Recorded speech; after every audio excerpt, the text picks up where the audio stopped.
नमस्कार, आपण पाहत आहात सह्याद्री न्यूज, आवाज महाराष्ट्राचा।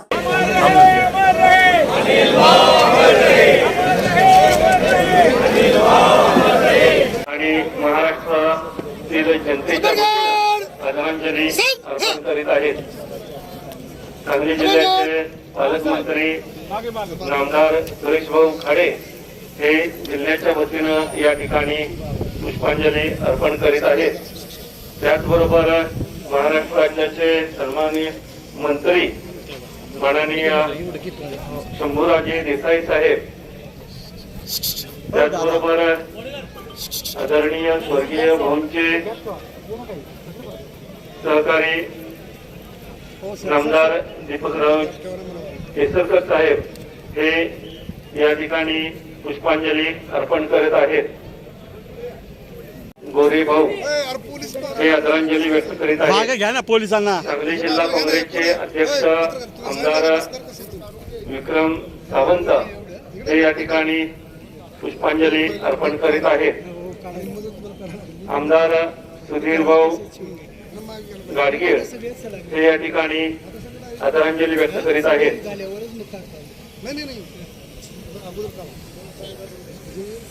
सांगली जिल्हा भारतीय जनता पक्षाचे अध्यक्ष माजी आमदार विठ्ठलराज बाबा देशमुख हे आदरांजली अर्पण करत आहेत।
माझे सहकारी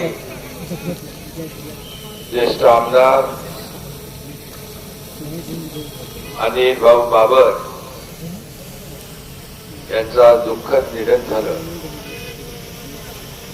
तर म्हणजे आपल्या सगळ्यांसाठी एक धक्कादायक आणि दुःखद आणि वेदनादायी अशी घटना आहे। तर म्हणजे सकाळी मला जेव्हा फोन आला की दुःखद बातमी आहे आणि ते दुःखद बातमी अनिल भाऊंच्या निधनाची येईल असं कधी स्वप्नात देखील वाटलं नव्हतं। कारण परवाच शंभूराज आपल्या लग्नाच्या कार्यक्रमात देखील भेट झाली। 25 तारखेला माझ्या गावी आले होते आणि काल रात्री त्यांच्या मुलाशी सुहास बरोबर माझं बोलणं झालं आणि सुहासला मी सांगितलं काय आवश्यकता भासली तर ताबडतोब आपण लीलावतीत मुंबईत एअर ॲम्ब्युलन्सने शिफ्ट करू. पण असं काय म्हणाला इकडे व्यवस्था आहे चांगली, असं काय होईल असं कधी मनामध्ये माझ्या आलंही नाही. कारण अनिल भाऊ एक प्रामाणिक, एक विश्वासू सहकारी म्हणून त्यांनी गेले अनेक वर्ष आम्ही एकत्र काम केलं.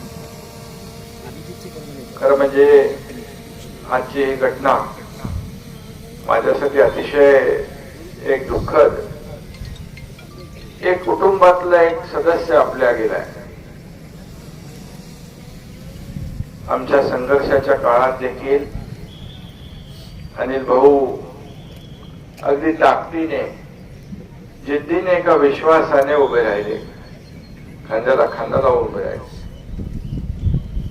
कमी बोलून जास्ती काम करणारा आमदार, साधी राहणी आणि उच्च विचारसरणी, असा त्यांचा साधेपणा होता. आम्ही राज्यभर जिकडे जातो तिकडे तर त्यांचे लोक भेटायचे, पण राज्याच्या बाहेर देखील ज्या ज्या ठिकाणी गेलो, ज्या ज्या राज्यात गेलो तर तिथेही माणसं भेटायची.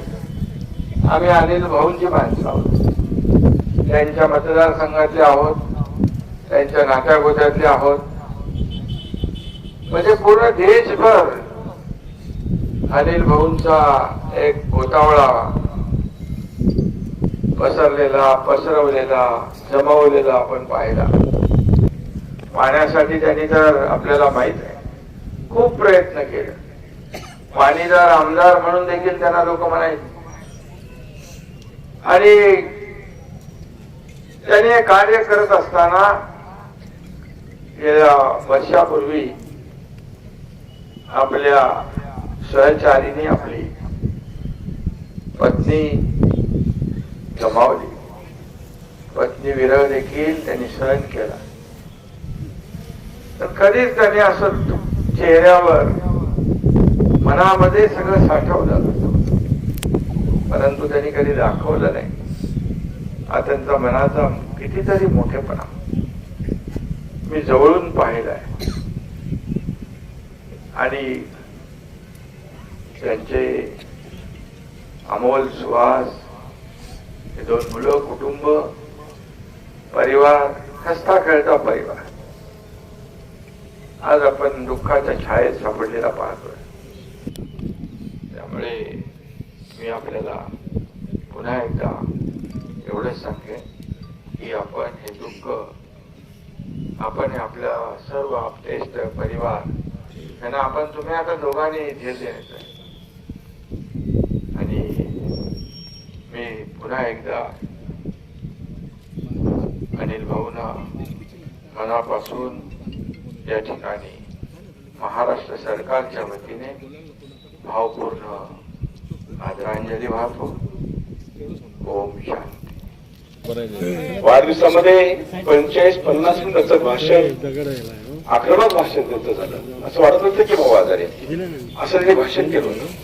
आणि त्या भाषणानंतर निश्चितच परत आम्ही सांगितलं, मी 2-3 वेळा त्यांना म्हणलो की भाऊ असं कितपत पडू नका, गुडघ्याचं ऑपरेशन करून घ्या, ताबडतोब मोकळ व्हा, असं मी 2-3 वेळा त्यांना सांगितलं. करूया करूया करूया, पण हा जनतेत मिसळलेला हा नेता, जनतेसाठी धडपडणारा नेता, कधी गप्प बसला नाही, आपल्या प्रकृतीची काळजी केली नाही. हा जनतेमध्ये, जनतेच्या विकासामध्ये हा दुष्काळी कलंक धुवून काढण्यासाठी रात्रंदिवस धडपडला. असा नेता आज आपल्यामध्ये नाहीये, आपल्याला सोडून गेला. त्याबद्दल दुःख तर व्यक्तच करतो, पण निश्चित आहे की ह्या दुःखाला त्याच्या कुटुंबियांनी सामोरं जाण्याचं धैर्य त्यांना परमेश्वर देऊ. मी पालकमंत्री त्यांना सांगलीच्या वतीनं मी त्यांना आदरांजली अर्पण करतो. ओम शांती. त्यानंतर आदरणीय स्वर्गीय भाऊंचे सहकारी सन्मान्य नामदार दीपकरावजी केसरकर साहेब हे आपल्या सहकार्याला आदरांजली अर्पण करत आहेत. भाऊंचं निधन हे आम्हा सर्वांच्या दृष्टीने एक धक्कादायक बाब होती.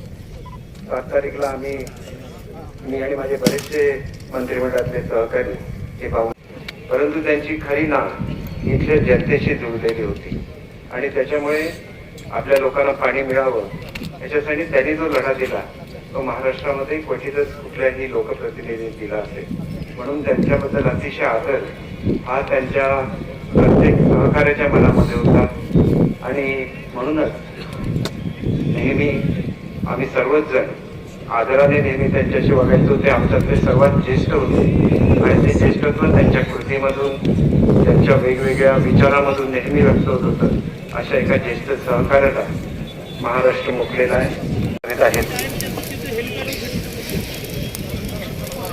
आज सकाळी अचानक भाऊ गेल्याची धक्कादायक बातमी कळली. आपल्या सर्वांच्यासाठी खूप मोठा धक्का आहे.